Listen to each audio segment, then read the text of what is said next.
역사 속에는 참 기묘한 패턴들이 숨어 있곤 하죠. 특히 조선 왕조 500년을 들여다보면요.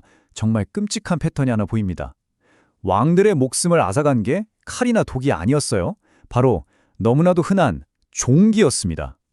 하지만 이게 그냥 단순한 질병이 아니었다면 어떨까요? 오늘 우리는 조선의 왕자를 뒤흔든 가장 기이하고도 섬뜩한 미스터리를 파헤쳐봅니다. 바로 이 질문. 이게 오늘 우리가 풀어야 할 미스터리의 핵심입니다. 아니, 어떻게 한 나라의 최고 권력자들이 무슨 저주라도 걸린 것처럼 대를 이어서 똑같은 병으로 쓰러져 갈 수가 있었을까요? 이게 정말 지독한 불운이 기속된 걸까요? 아니면 누군가에 의해 치밀하게 설계된 보이지 않는 암살이었을까요? 자, 이 숫자 좀 보세요. 44%. 조선왕 27명 중에 무려 12명이 종기, 그러니까 옹저나 고름 같은 피부 질환으로 엄청나게 고생했다는 공식 기록입니다. 조선왕조실록에 종기라는 단어만 300번 넘게 나와요. 이건 단순한 우연이라고 하기엔 너무 이상하고 또 너무나도 충격적인 비율이죠. 자, 그럼 이제부터 본격적인 수사에 들어가 보죠. 먼저 당시에 나왔던 공식적인 설명들이 뭐가 있었는지, 그리고 그 설명들이 왜 완벽할 수 없는지 그 허점들을 하나하나 짚어보겠습니다. 과연 왕들의 죽음이 정말 자연사가 맞았을까요? 먼저 공식적인 설명들을 보면요. 왕실에 통풍이나 당뇨 같은 유전병이 있었을 거다. 하루 종일 앉아만 있으니까 혈액순환이 안 좋았을 거다. 아니면 기름진 음식에 스트레스, 또 바람 안 통하는 비단호 때문이었을 거다. 이런 이론들입니다. 다 그럴듯하게 들리죠? 근데 말이죠. 오른쪽을 보면 바로 허점이 드러납니다. 아니, 왕이랑 거의 똑같이 먹고 입고 생활했던 신하들이나 궁녀들은 왜 멀쩡했을까요? 당뇨 기록은 또 거의 찾아볼 수가 없어요.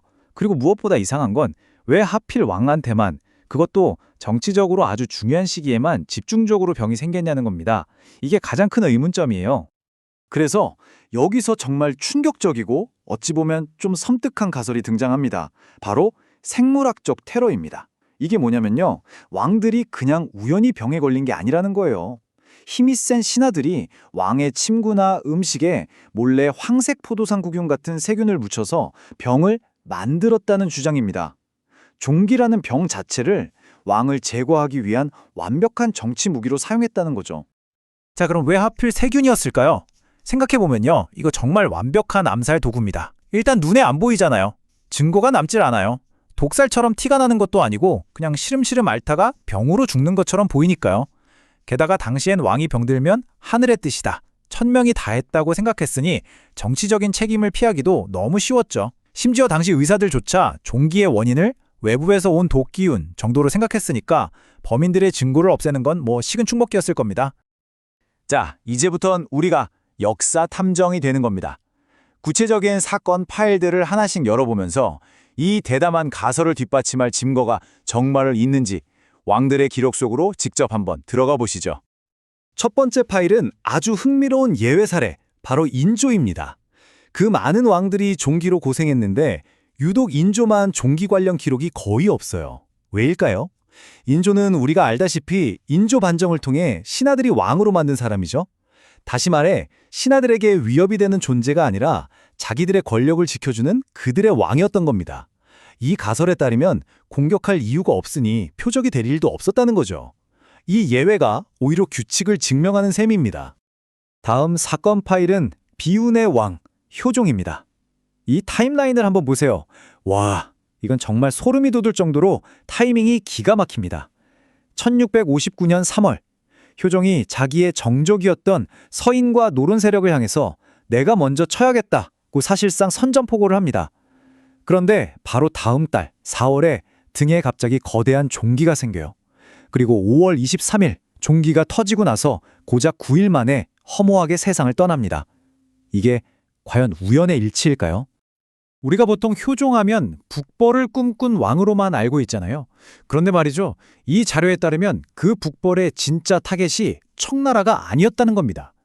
효종이 키운 군대가 국경이 아니라 서울 한복판 경복궁 바로 옆에 주둔했거든요. 그의 진짜 적은 청나라가 아니라 자기 형인 소현세자를 죽음으로 몰아넣은 바로 그 신하 세력이었던 거죠. 즉, 효종의 북벌은 사실상 군대를 동원해서 조정을 장악하려던 친위 쿠데타 계획이었습니다. 그리고 그 계획이 실행되기 바로 직전에 그는 종기 하나로 쓰러진 겁니다. 이번에는 또 다른 미스터리, 영조입니다. 실록을 보면 종기 기록이 무려 73건이나 돼요. 그런데 조선 왕 중에 제일 오래 살았어요. 82세까지요. 이상하죠? 아프긴 엄청 아팠는데 왜 죽진 않았을까요? 그 힌트가 바로 1773년에 영조가 직접 남긴 이 말 속에 있습니다. 이 자료의 해석은 정말 충격적이에요.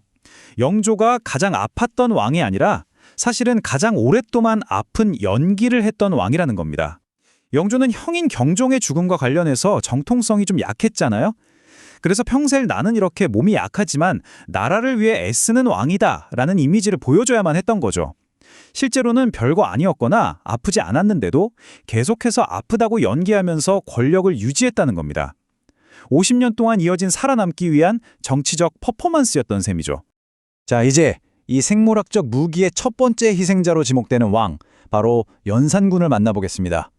폐위되기 직전 그는 신하들 앞에서 자기 몸에 난 종기 고름을 짜보이면서 이렇게 절규합니다. 이것이 너희가 나를 저주해서 생긴 것이다. 어쩌면 연산군은 모든 진실을 알고 있었던 건지도 모르겠습니다. 연산군의 마지막 몇 달은 정말 한편의 비극적인 드라마 같습니다. 1단계, 그가 훈구파를 아주 잔인하게 숙청합니다. 2단계, 갑자기 그의 온몸에 수십 개의 종기가 막 돋아나요. 3단계, 그는 이게 바로 신하들의 저주 때문이라고 정확하게 지목하죠. 그리고 마지막 4단계, 바로 그 신하들이 쿠데타를 일으켜 그를 왕의 자리에서 끌어내립니다. 이 가설에 따르면 연산군은 이 무기의 첫 희생자이면서 유일하게 그 공격의 실체를 눈치챈 왕이었던 셈입니다. 지금까지는 개별 왕들의 사례들을 살펴봤잖아요. 하지만 이제부터가 진짜입니다. 이 모든 사건들을 하나로 꿰뚫는 결정적인 증거를 보여드리겠습니다. 바로 숫자입니다. 이 거대한 음모 뒤에 숨겨진 부정할 수 없는 통계적 패턴을 직접 확인하시죠. 이 표를 좀 보시죠. 여기에 이름이 오른 왕들은요, 하나같이 신하들의 막강한 권력에 맞서 싸우려 했던 왕들입니다. 연산군, 문종, 인종, 효종, 경종, 이들의 공통점이 뭔지 아시겠어요? 바로 모두가 신하 권력에 도전했다가 실패했고 정말 끔찍할 정도로 젊은 나이에 세상을 떠났다는 겁니다. 그리고 이 왕들의 평균 사망 나이가 믿어지세요? 겨우 만 34세입니다. 당시의 일반 백성들의 평균 수명에도 한참 못 미치는 충격적으로 젊은 나이죠.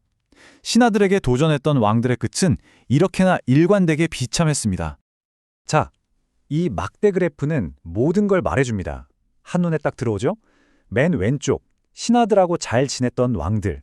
예를 들면 세조나 인조 같은 왕들은 평균 수명이 거의 60세에 가깝습니다. 아주 오래 살았죠.